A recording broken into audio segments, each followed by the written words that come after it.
Okay, so we're back. As you can see, let me back up a little bit here. The body is back on the car, which is really exciting to me. Hopefully, well, not hopefully, it is on for good. I've used the urethane windshield caulk to caulk all of the seams where it meets the aluminum and the different parts of the frame members, so that it should be fairly air and watertight. Yesterday, well, let me go over that first. So along these areas, along here, that's all caulked with urethane. Along where it meets up here, that's all urethane. Through here, and then it stops like right here at the top of the roll bar, because that's an air gap. Back in here, in this area where the aluminum meets this, I was able to push that out and caulk along that, and then I used button head. Oops. Let me see if I can re-aim this for you. And I used button head to come through here in a couple of spots where I could actually get to it to drill it. They're button head on the inside, so it's fairly flush. And then I used lock nuts, nylon locks. I believe those are 1032, but anyway. And then underneath here, see if I can steady that up a little bit. Right up on top here, I caulked along there, and then that seam right there, and then up the side, that's the same one I was just talking about. The button head screws, I don't know if you can see them. Yeah, you can see one of them. And then the brake duct is kind of in the way of the other one, but there's one button head screw right about there. And then, let's see, where else? And then I caulked. Hopefully this video doesn't end up making anybody sick moving around like this, but and then all along this, that's all urethaned. How I did that is when we first set the body down, I kind of lifted a little bit and caulked along and got the best I could, and then I did the same thing around this back area. That's all the black urethane. And then up the following side. One thing that I wanted to mention that I've kind of done the multiple times I've had the body on and off, because when these bodies sit down, you know, you're never really sure that you're sitting down exactly the same way you were. And when I started finalizing some of the door jamb stuff, what I did was, you know, and I think anybody can do it a little bit differently, but anyway, right down here you see there's a little screw, and that'll get hidden by that'll end up getting hidden by probably some sort of upholstery. But that screw is kind of like a datum pin, I guess is how you'd look at it, for those of you that are machinists or understand datums. So that's like one locator, and I established that once I got the body on and I felt like everything was where it needed to be. So I put that in, which will get hidden. This becomes a datum also. That striker is actually all the way out to the end of its slot, so it's always kind of in the same spot. So I don't move the striker.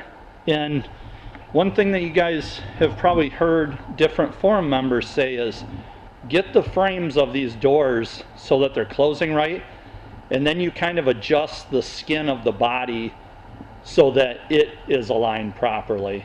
Instead of, like on a normal car, because the skin and the frame is all one, you have to kind of adjust both of them together, and you're moving the striker around and all that. Well, on these you kind of get the frames right, and then you fit the body or the door to fit that opening. And that's what I've done. And I've got like washers on the doors so that I can actually adjust the doors and stuff like that. But so that's kind of what I call a fixed datum also. And then when you move to the back, I'll set this down. What I did because what I was concerned about, let me set this down for a minute and turn this light the other way so it's not shining in your eyes. These holes for the brakes and the reverse lights and the turn signals, they kind of become datums once you drill them. You know, every time you put the body on, you want those lined up. So when I put that 2-inch foam along this top side, like I talked about in the other video, when you set the body on, the foam actually wants to push the body up a little bit. So what I did is I took some PVC that measures 1.25 OD, and I slid it through the 2 top ones. So now those kind of become datum pins or dowel pins temporarily until like all the urethane sets up completely and the body is kind of secured so it can't float. And then once the lights go in there, that, you know, that kind of takes the place of the tubing. But if any of you are wondering, you know, how do I put this body on and make it the same every single time, little ideas like this, you know, I think once you hear it, you're like, oh yeah, that sounds right. But when you're trying to think of something, sometimes stuff like this doesn't always come to you. So this is what I came up with, and I'm sharing it, and hopefully hopefully this helps anybody else out that's in that situation that they're like, am I getting the body back on where it was before? So, you know, after it's painted or whatever, if you are painting it with the body off, you can get it back on in the same spot. So, that being said, one other thing that I did that I think is kind of cool, and I did it years ago on a car that we were fixing up and working on. Let me set glasses down. See if you can see it. So when you look at this hinge mount for the doors, let me make sure I keep it in focus. Once I got this bolted in place where it's supposed to be and I knew everything was just right, I took a steel coat hanger and I measured the diameter of the wire. You know, you could use welding rod for this. I happen to use coat hanger because I don't like wasting welding rod. It's a different material than coat hanger. Coat hanger is just crap. So I measured coat hanger, and once I got this in place, I drilled a hole right here, and then I drilled a hole down here. Now, these are kind of random. It's actually where I could get the drill in there to do that with the body in place. And I did this a while ago once I got everything lined up.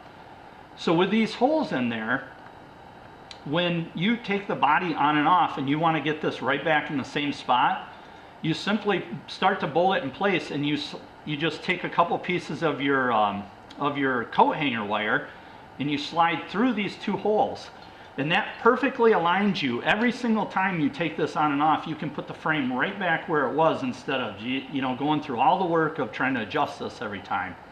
So this is a really slick idea, and you can do the same thing when you're working on just like a normal car. Like, let's say you're working on a 66 Mustang and you get the doors aligned just right, but you want to pull them off.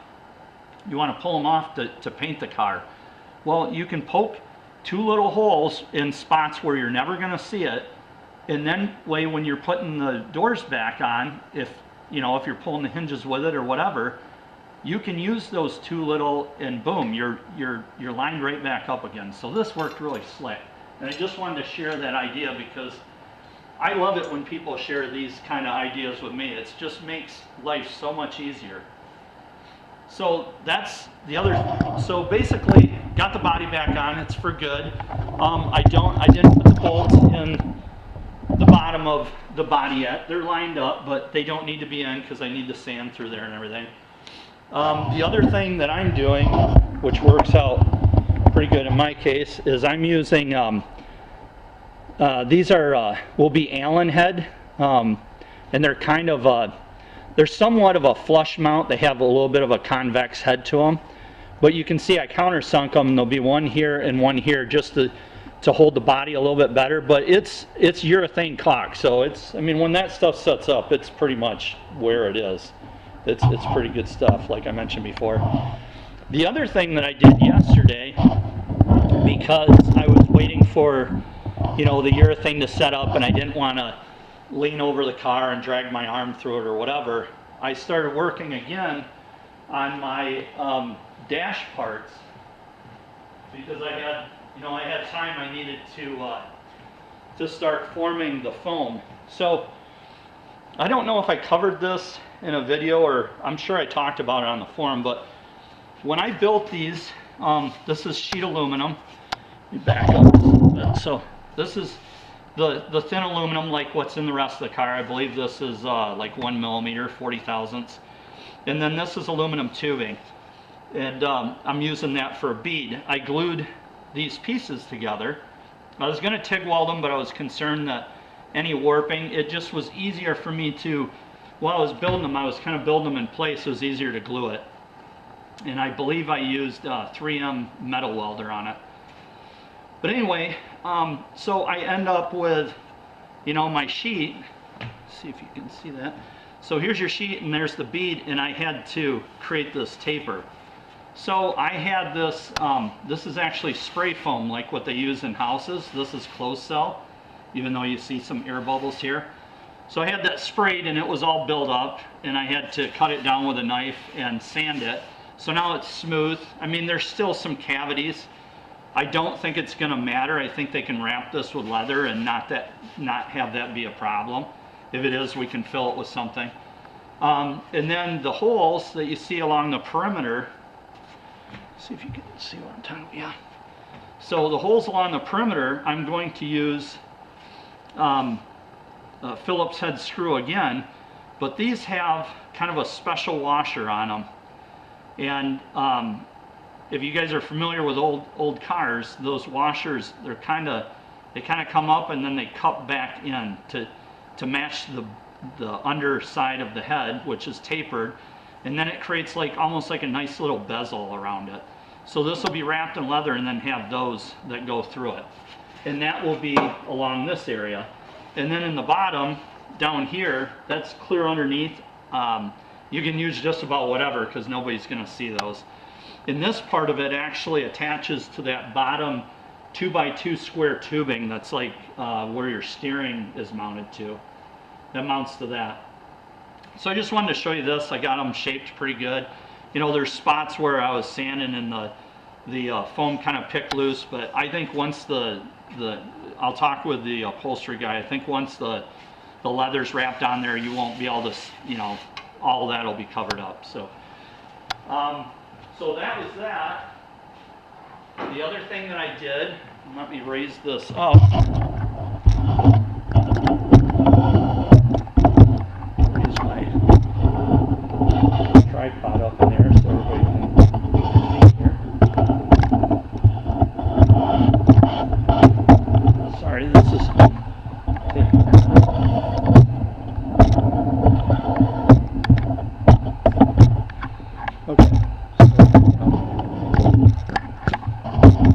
So then I had to do the same thing to my dash. So now you can see the dash is all shaved, and I sanded it and got it formed. These holes are for obviously for the defrost vents. And then how this works is when I built this, take it back off for you. It's kind of, you gotta get it just right to get this on and off. And then this actually will swing into the, it'll slide into the cockpit. It's just easier for me to pull off like this. Let me set it down, and that way I can aim the camera. So what I did on this is this is that 40 thousandths aluminum or 1 millimeter. I think that's what it is. Don't quote me. It's the same stuff that I used on that Factory 5 delivers with the coupes, and I bought more of it. So what I did on this is you can see these little holes that I drilled, and then there's like a key slot on them. So how this works is there are flathead screws,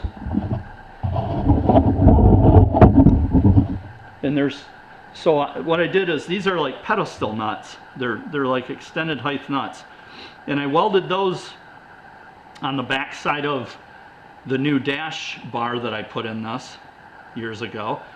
And these are flathead screws, so the bottom of them are tapered. So what happens is, I set this in place, and those screws, the screw head passes through the hole, and then once all of them are sitting down, when you push the dash forward, the screw head kind of wedges in the slot. So then the head is down underneath in the slot. And that's what keeps it in place. And then on each side of the dash, there'll be one screw on each side. And when you put that screw in, that will actually pass up through the dash. You'll see it, but there'll be a bezel on it. And that will keep the dash from sliding back so that it could possibly come off. So once it's down, slides forward, and then the dash kind of sits against the windshield if I did everything right. So it's not going anywhere, and I might have to put some foam pieces underneath to play around with it so it kind of wedges against the windshield, so the leather will be kind of bumping the windshield. But that's how that works, and you can see the defrost vents. And then on the defrost vents, how that's going to work is this piece right here that I made sits, let me get it the right way, sits like this, and I still have to either glue that on or screw it, I'm not sure which. This notch right here is where my ECM is. So you can see right there is the control module for this. And then you can see this tube right here is going to hook, when this is flipped around and this is facing forward, it hooks to this pipe. And that provides the defrost air up to the defrosters. So that's how that tray works. So that tray will basically be setting in here like this. And then, you know, obviously the dash, whoops, get it the right way. And then the dash right here. And then this is going to get wrapped on these. I'm not sure if I'm going to shave them down just a little bit more. I need to get this area kind of planar, so this whole area through here is kind of all flat with each other and no curve, because I'm going to machine out or have them laser cut some louvers that sit over this. They'll be aluminum, so this will be wrapped with leather, and then the aluminum will sit over the top, and I'll probably have a screw come down through in 2 spots and hold it. That's kind of the plan right now. I still got to think about how I'm going to do it, if I need to open this up for the leather to wrap in, or I'm not quite sure yet. I might have to taper it a little bit more to get this thickness of foam a little bit thinner. But anyway, that's kind of the general plan for that, so that you kind of understand how the dash is going to work. So let me set this out of the way.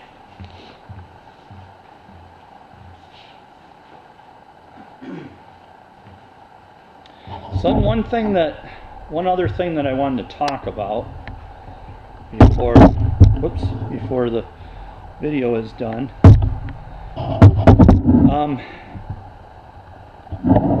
When I talked about the other day, there are on the old cars, now all this pertains to the old cars, not the Mark IIIs, but up in here where this panel comes up, you end up with kind of a gap.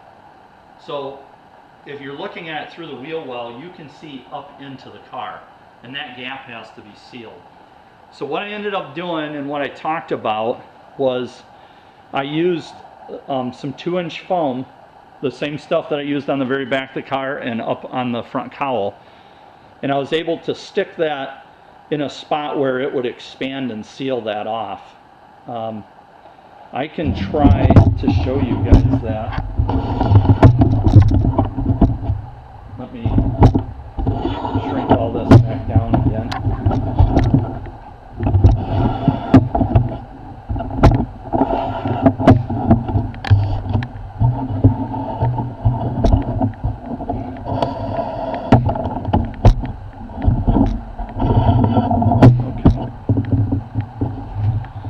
So, come down in here on the passenger side is probably the easier side to see. Hopefully. Alright, so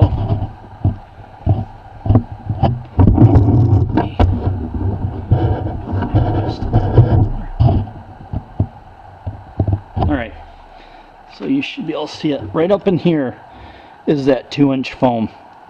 So I glued it, I used the adhesive side of the foam and I stuck it to the body. And that goes all the way up in there and seals it off.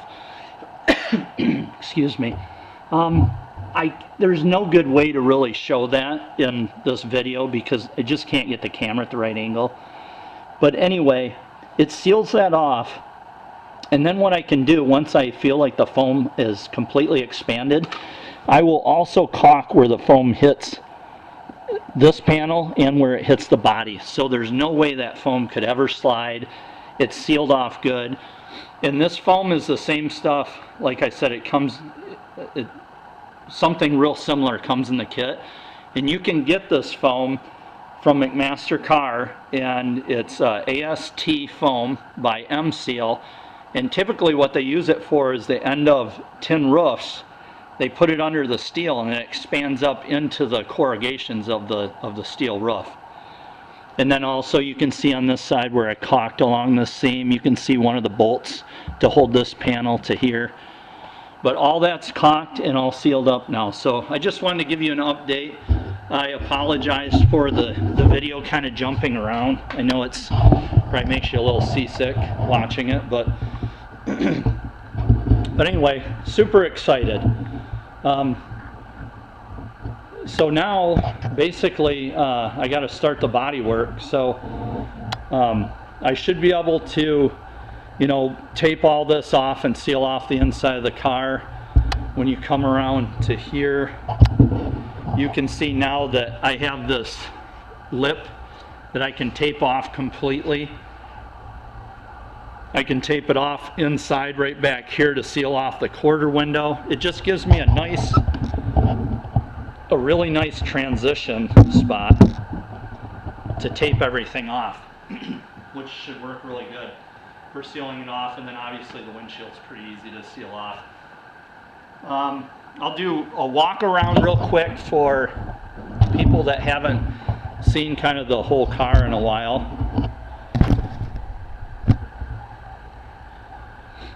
So you can see all the custom work.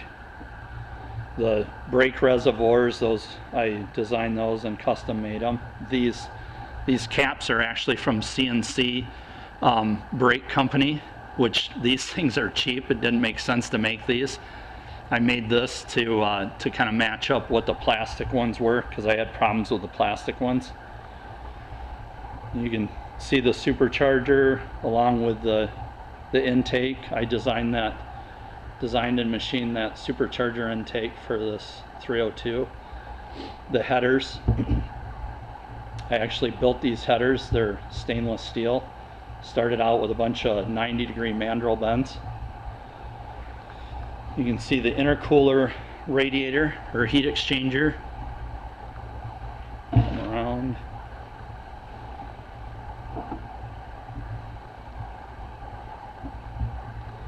And then this, obviously the intake track of the supercharger, that's all custom.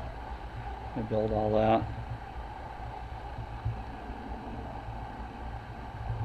Battery is mounted up in front. It made more sense to me to have it right there. It's way easier to get to if you need to get to it.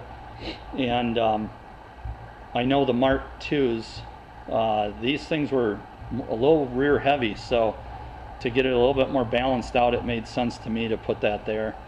In the engine on this, by the way, the mounts, I ground the rivets away on the urethane mounts and actually flipped these 302 mounts to push the motor forward to give me actually a little more room. So the car should be fairly well balanced.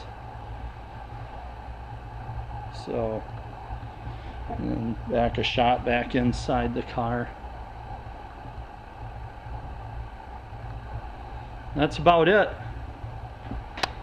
So, time for me to get back to work, get the car back on the ground so that I can get it to a height where I can work on. Hope you enjoyed the update.